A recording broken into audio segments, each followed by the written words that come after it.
Le 26 minutes sport. Score, Résultats, analyse, interview, Afrique, monde. l'information au centre de l'événement. Un rendez-vous hebdomadaire. Pour développer l'actualité sportive africaine. 26 minutes sport. 26 minutes sport. Le sport dans tous ses états. Sur Ifriqiya FM. Sur Ifriqiya FM.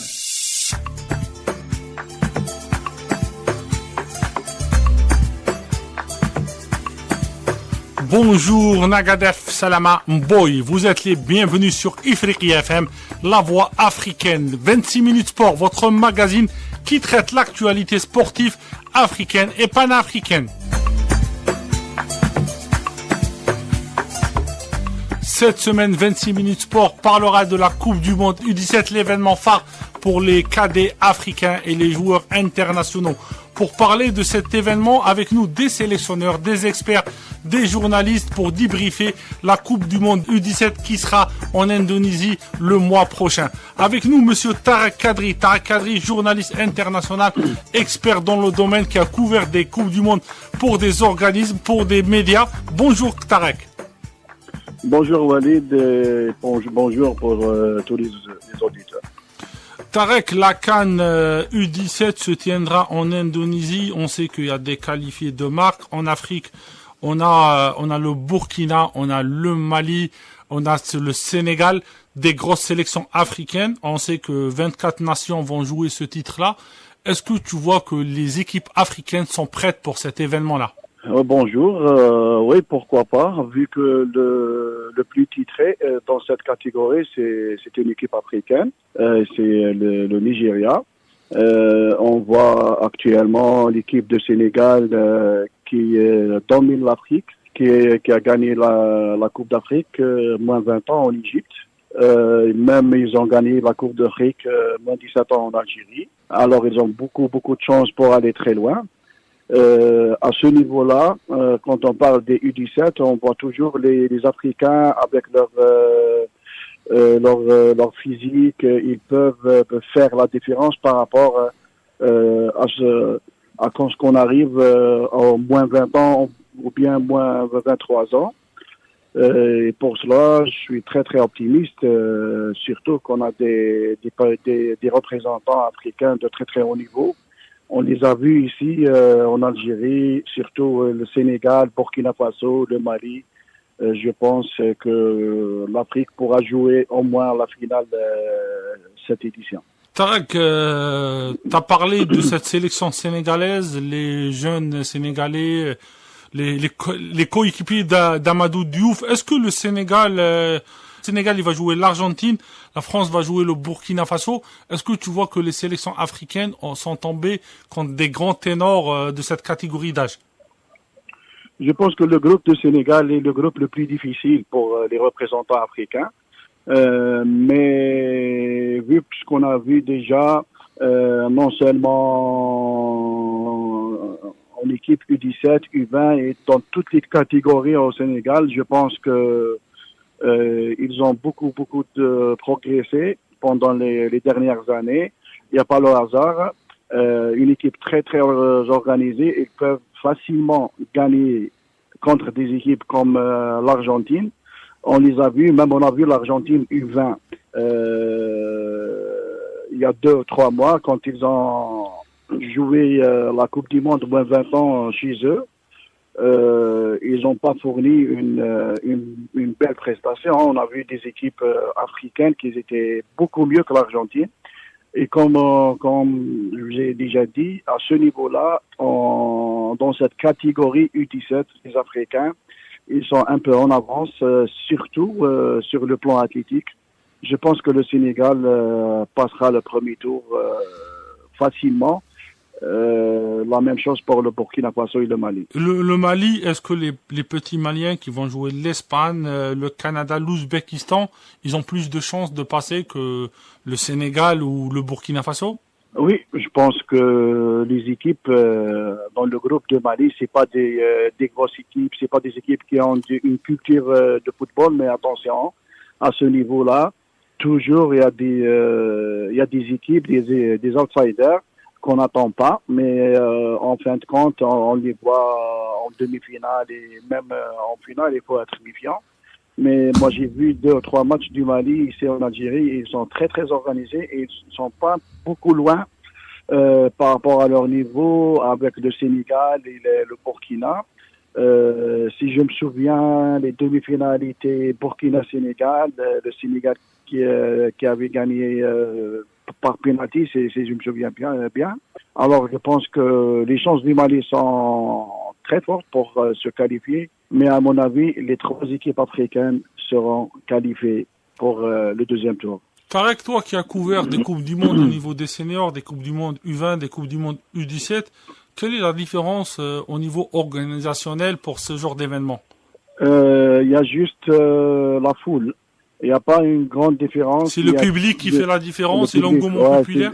Oui. Quand on voit la FIFA, il organise toujours les événements de la même façon. Mais l'engouement, c'est pas la même chose. Je me souviens des fois en Coupe du Monde moins 20 ans en Pologne, pour certains matchs, il n'y avait même pas des journalistes pour couvrir l'événement. Les conférences de presse. S'il y a une grande équipe, par exemple, comme le Brésil, tu vois beaucoup de journalistes, mais quand c'est le Mali qui animera la conférence de presse, tu trouves un Malien, des fois il y a personne, même c'est l'entraîneur de cette équipe, il est obligé de quitter, d'annuler la conférence de presse. C'est ça, les gens généralement ils aiment suivre les grandes nations et ils aiment aussi voir les seniors, mais bon, il y a toujours des passionnés qui veulent assister à ces matchs-là. On voit toujours, il y a minimum 3 000, 4 000 supporters dans des stades de 40 000 ou 50 000 en Pologne. Mais à partir de demi-finale, tu vois que l'atmosphère deviendra beaucoup plus agréable. Et même en finale, il y avait le stade plein. C'est ça, mais sur le côté organisationnel, c'est la même chose. La FIFA, ils mettent toujours les moyens pour mieux organiser leur événement, que ce soit pour les seniors ou bien pour les jeunes catégories.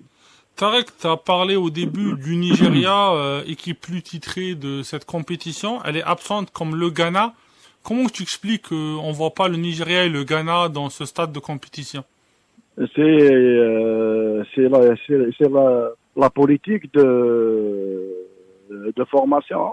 Si on voit ces 3 équipes, le Mali, Burkina et le Sénégal, ils sont les meilleurs. Hein. Les meilleurs au niveau de formation. Ils ont beaucoup travaillé on peut dire, dans les alentours des grandes villes pour sélectionner des joueurs. Et ces joueurs-là, en fin de compte, ils vont être sélectionnés pour une sélection régionale et après une sélection nationale et après ils jouent dans l'élite. C'est le programme qui a été fait aussi avec la FIFA, le TDS Talent Development Scheme. C'est toujours ça. Ils appliquent très bien cette politique par rapport au Nigeria ou bien au Ghana. C'est pour ça on voit que le Sénégal est très fort, même le Burkina et le Mali. Et en plus, généralement, quand on parle de Sénégal, du Mali et de Burkina, c'est des pays presque voisins, ou bien des pays voisins. C'est des pays qui ont des joueurs athlétiques qui peuvent faire la différence au niveau physique. C'est pour ça, maintenant, c'est leur temps. Avant, il y avait le Ghana, il y avait le Nigeria, il y avait l'Afrique du Sud.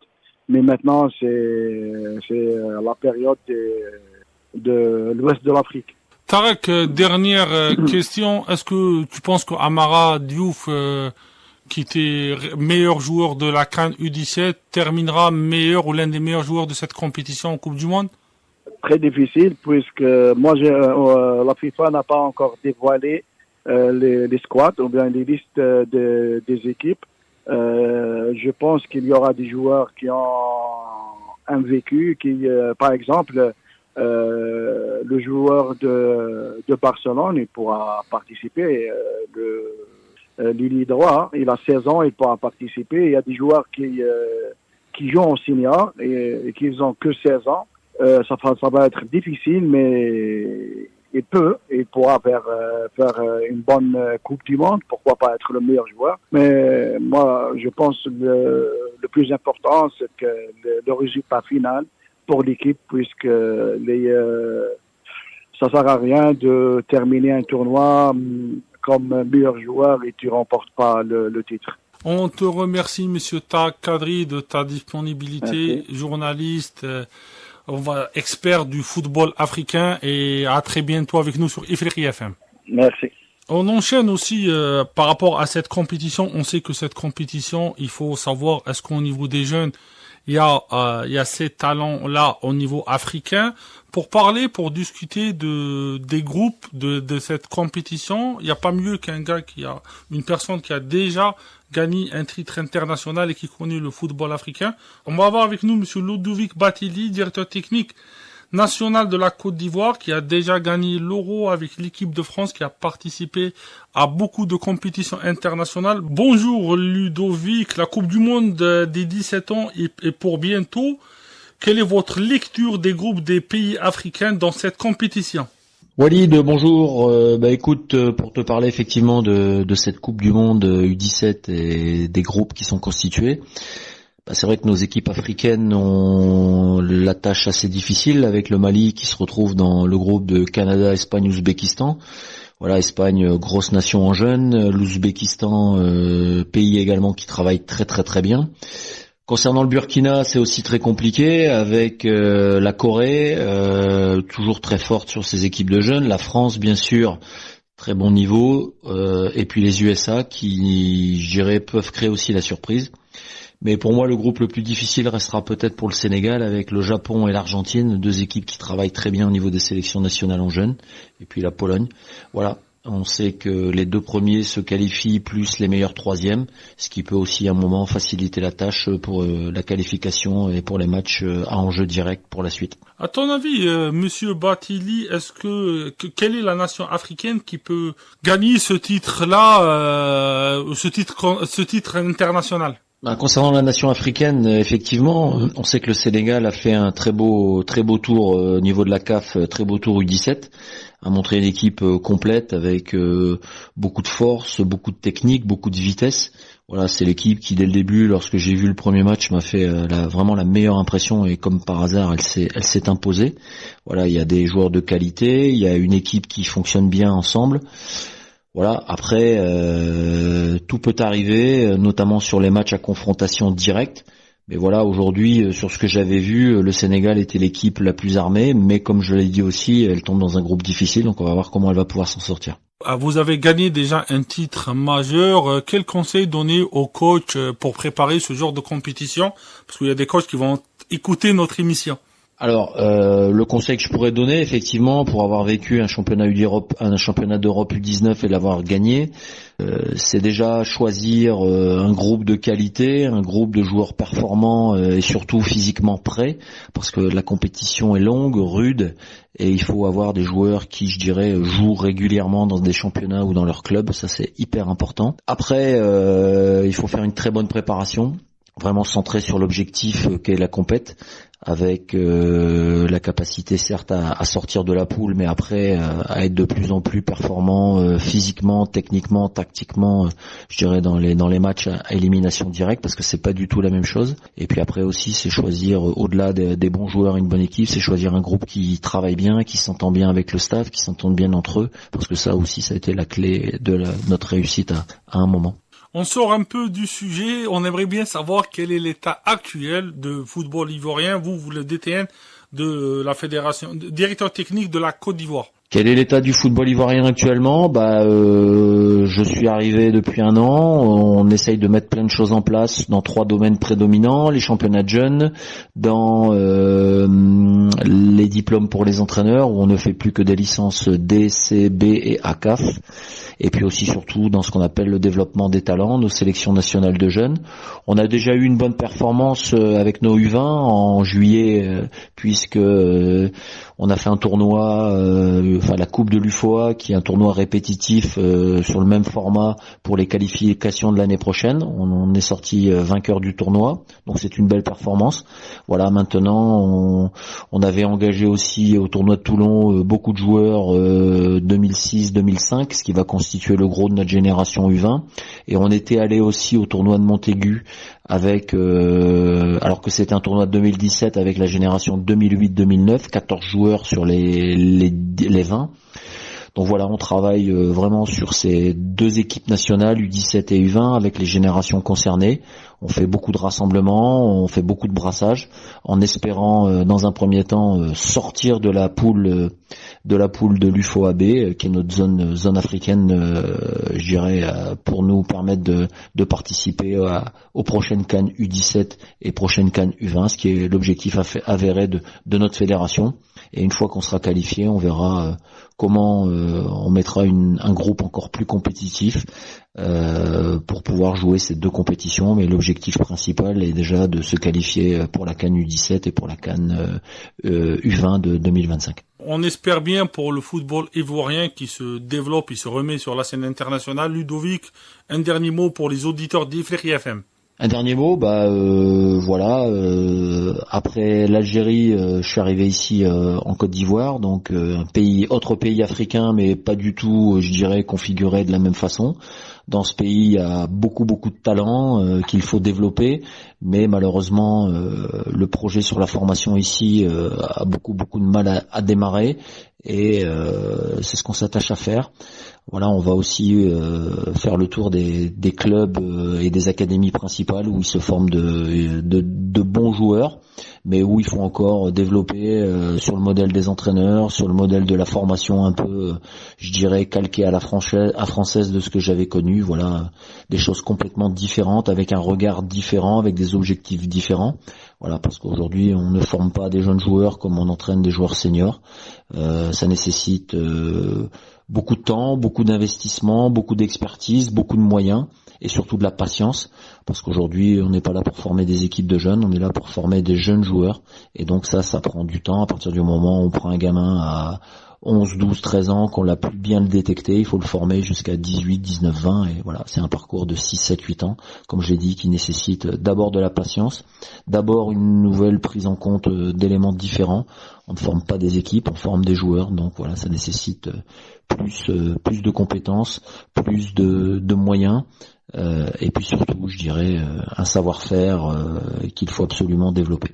Merci à toi, Walid, et à très bientôt. Alors, c'est moi qui te remercie, Ludovic Batili, de ta disponibilité. On enchaîne sur les sélections africaines.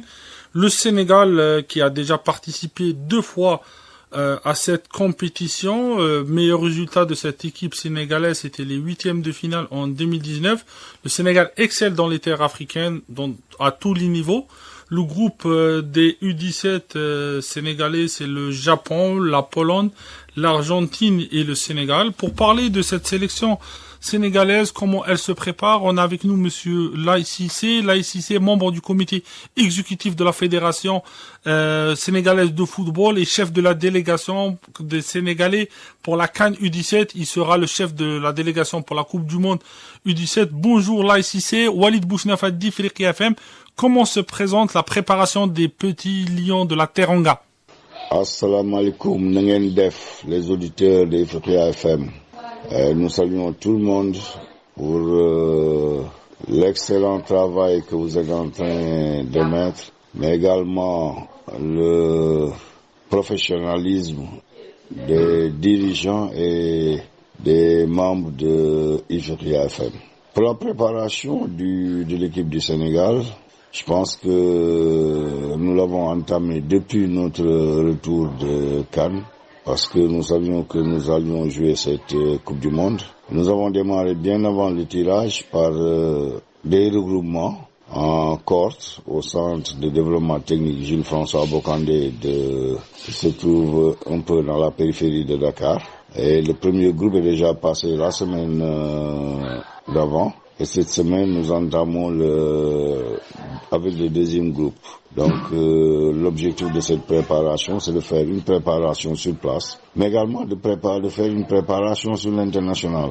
Nous avons quelques mini-tournois en vue que nous comptons jouer ici en Afrique et aux alentours également du lieu de la Coupe du Monde vers les pays asiatiques. Donc voilà comment se passe la préparation de nos lionceaux. On aimerait bien savoir quel est l'objectif de cette compétition pour les jeunes Sénégalais. Pour cette Coupe du Monde, notre objectif c'est simple. C'est comme nous avions fait avec la CAN, prendre les match par match. Pour nous, chaque match est important. Donc on va jouer les match par match en essayant d'aller au plus haut niveau dans cette compétition. Jouer la finale, pourquoi pas la remporter. Donc voilà, je pense que nous avons un groupe qui est capable d'aller très loin dans cette compétition. Et donc notre objectif c'est d'aller le plus loin possible en prenant les matchs un par un, step by step. Est-ce que le groupe qui va être présent à cette Coupe du Monde, c'est le même groupe qui était à la CAN à Alger? Oui, je pense qu'il n'y aura pas de grands changements dans le groupe. C'est le même groupe qui a joué la CAN qui va jouer la Coupe du Monde. Et à part peut-être il y aura quelques réglages, 2 ou 3 joueurs que nous allons compléter avec ce groupe-là. Pourquoi pas également des joueurs qui évoluent dans les championnats d'Europe, comme nous l'avons fait lors de la CAN. Nous avons un joueur qui est venu d'Italie. Donc c'est pas exclu que pour la Coupe du Monde également, qu'on puisse appeler des joueurs qui évoluent dans les autres championnats, en Afrique, en Europe et un peu partout dans le monde. Mais pour l'essentiel du groupe, à 90 ou 95%, ce sera avec le même groupe qui a remporté la CAN. Le Sénégal sera-t-il champion du monde après avoir dominé l'Afrique dans différentes catégories de jeunes? Et nous espérons vraiment, comme j'ai dit, avec prendre les match par match, mais aller le plus loin possible. Et pourquoi pas remporter la Coupe du Monde. Je pense que on a vu le tirage. Nous sommes dans une poule qui est jouable, mais qui est très difficile. On est avec le Japon, la Pologne et l'Argentine. Mais je pense que le Sénégal également n'a rien à envier aux autres équipes. Nous sommes une grande équipe de football également. Je pense que nous pouvons valablement défendre nos intérêts, défendre les intérêts du Sénégal, mais également jouer le va-tout pour défendre les intérêts de l'Afrique. Un mot pour les auditeurs d'Ifriqiya FM au Sénégal. Voilà donc, chers auditeurs d'Ifriqiya FM, tout ce qu'on pouvait dire sur l'équipe du Sénégal, sa préparation, le moral dans lequel nous allons entamer cette Coupe du Monde, et nous disons djerejef à tout le monde. Merci Laye Cissé et bonne chance aux Lions de la Teranga pour cette Coupe du Monde. Il n'y aura pas que les Lions de la Teranga, les petits aiglons du Mali seront présents dans cette compétition. Le Mali avec un groupe où il y a l'Espagne, le Canada, l'Ouzbékistan. Mali, sélection qui était finaliste en 2015 avec 7 participations, 97, 99, 2001, 2015, 2017 et 2019. Les jeunes Maliens, ils vont essayer de redresser le football malien par rapport à cette catégorie. On aura avec nous là monsieur Idrissa Koulibaly, ex-international malien, qui a connu les différentes catégories des aigles du Mali. Bonjour Idrissa. Salam alaikum, voilà tous les auditeurs de Ifriqiya FM qui se trouvent dans le monde entier. C'est Koulibaly Idrissa, ancien international malien, ex-joueur de la jeunesse sportive de Kabylie. Idrissa, on aimerait bien comment ça se passe, cette préparation pour les jeunes aigles du Mali pour la Coupe du Monde de U17 qui sera en Indonésie. La préparation pour nos aiglonnais, c'est-à-dire l'équipe nationale de U17, avec en tête le coach Soumaïla Koulibaly, ancien international malien. Donc voilà, par rapport à la préparation, ils ont repris un peu tardivement la préparation parce que ici, pratiquement au Mali, ici, tous les stades, voilà, les grands stades, que ce soit stade Modibo Keïta, les stades Mamadou Konaté, ils sont tous en chantier, donc c'est pas encore fini. Donc ce petit retard-là a un peu handicapé la sélection nationale U17. Mais malgré ça, l'équipe est à pied d'œuvre. Ils sont en pleine préparation, surtout avec les matchs amicaux et tout. Voilà, ils sont en train de multiplier les matchs amicaux avec les équipes ici à l'intérieur de Bamako, que ce soit les équipes de première division ou deuxième division. Donc voilà, la préparation bat son plein, voilà, à quelques semaines voilà, de la compétition. Donc dans l'ensemble, on peut dire que ça se passe bien. Les groupes de joueurs, leur morale sont au top, donc ils sont prêts à relever ces défis. Un renfort est-il prévu pour cette compétition, surtout qu'on connaît la diaspora malienne présente en Europe? Est-ce qu'il y aura des jeunes qui vont renforcer cette sélection? Oui, à mon avis, certainement, l'équipe va se renforcer. L'équipe va se renforcer, voilà, forcément, parce que on a vu pendant la CAN U17, voilà, notre élimination contre le Maroc, même si le Mali ne méritait pas cette élimination.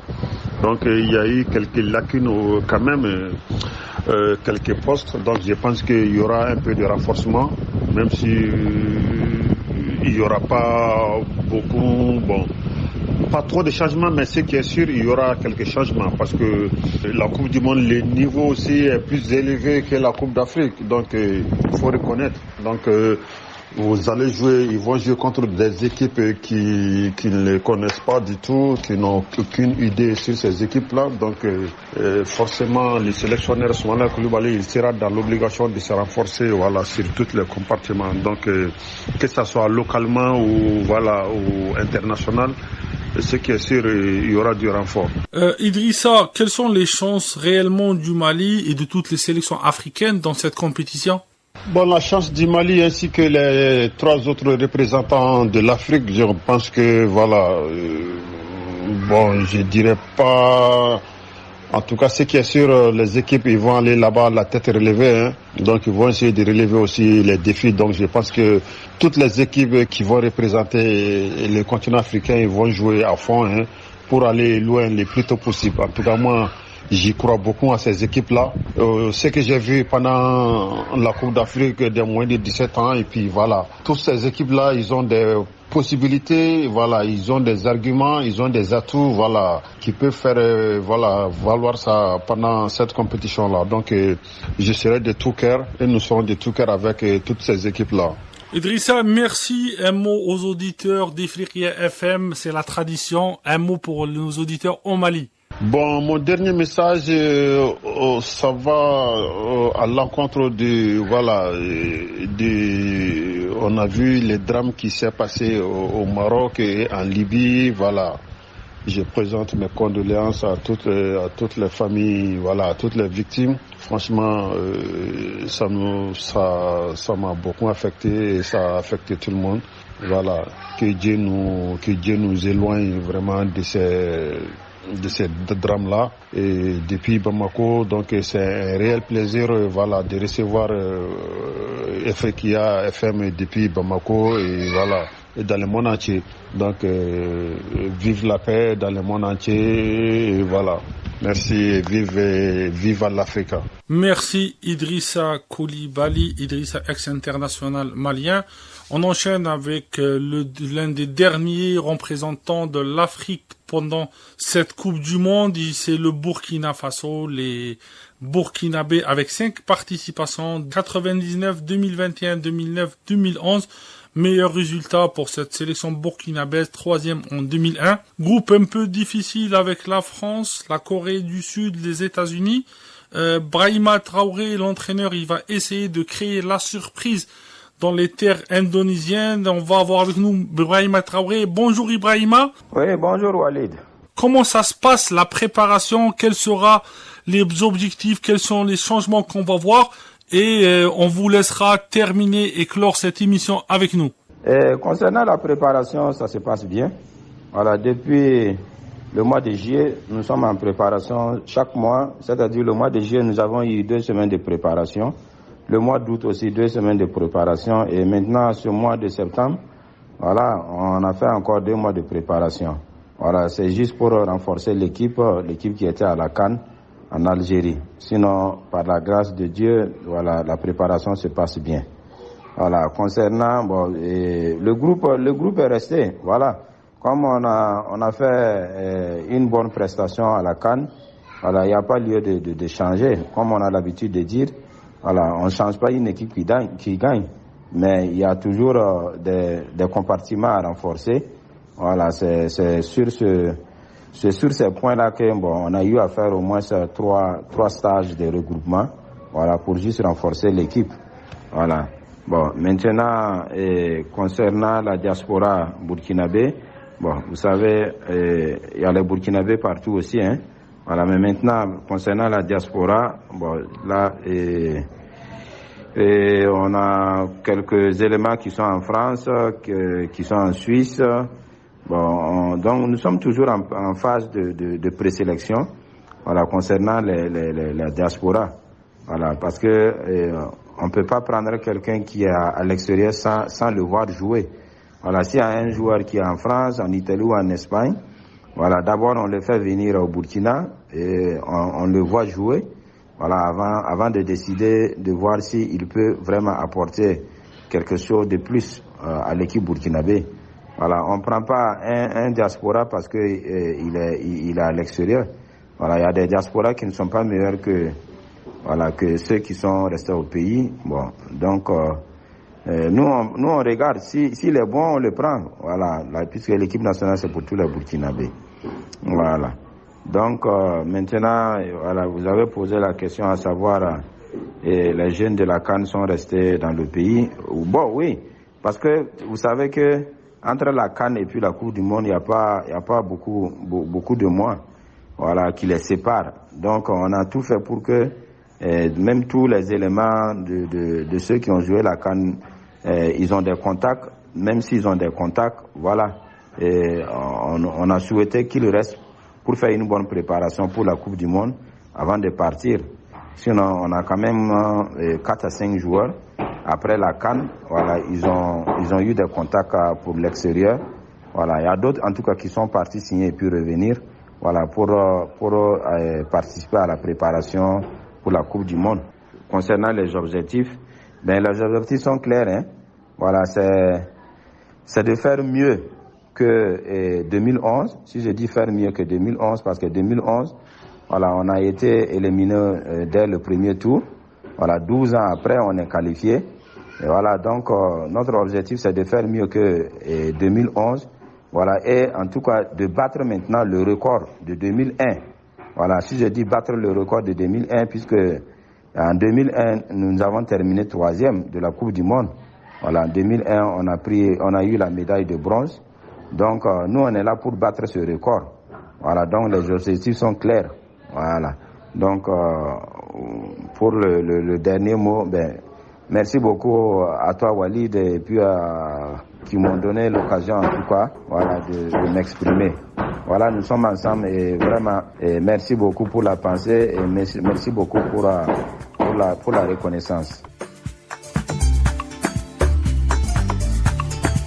Bonne chance, c'est moi qui remercie le sélectionneur du Burkina. Bonne chance à tous les Africains pour la Coupe du Monde U17 et on aimerait bien avoir un autre titre international pour l'Afrique et à la semaine prochaine pour un autre numéro de 26 minutes sport.